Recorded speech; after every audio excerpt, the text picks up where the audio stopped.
September has been the busiest month for IPOs since January of 2008. So is this all just summer backlog, or is there a real sea change here when it comes to market health? Well, we're going to ask someone now who specializes in watching the IPO market and investing in it.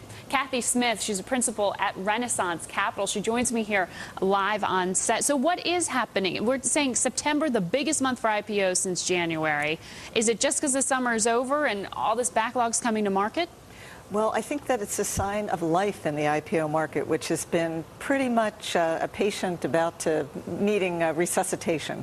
So this is a month where the holiday, the Labor Day holiday, got itself a little bit into September. And with the overall stock market doing well, the IPO market had a bit of a backlog of deals that had to be done. So we are seeing some beginnings of life in the IPO market. I mean, what are the types of companies that are coming here? I mean, is it powered by the idea that these companies need to pay down their debt? That's why they're coming out and raising capital in the public markets? Paying down debt is one very big theme. So we're seeing a lot of the companies that were funded by private equity firms come out, and a good example would be Select Medical, which is going to trade today. That was a leveraged buyout, and those it's a hospital companies, operator. Yes, it operates hospitals and outpatient rehab centers, and that is a leverage company that had gone private through Welsh Carson and is turning around to re-equitize in the IPO market. We're seeing a lot of those, but also it's a broader market than that. Some of the market is being affected by stimulus into areas such as green. A123 is an example of that.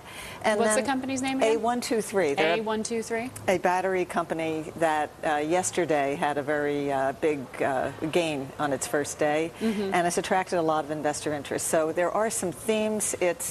It is re-equitization, but it's other things as well. You know, Select Medical, that hospital operator you just mentioned, is dropping in its first day of trading. I mean, what is your thought here in terms of whether you hold them past the IPO day or whether some of these companies are really sort of long-term?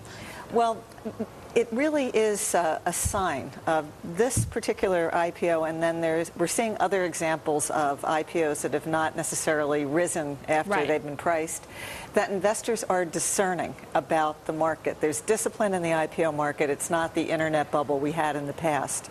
So what we do is we're researching them, and in the case of Select Medical and Shanda, which is one that will also trade today, we've highlighted those on our renaissancecapital.com website, and we research those. And we think in the case of Select Medical, which is a hospital company, this is a very good company. And the question with this company was, at what price are investors going to come in?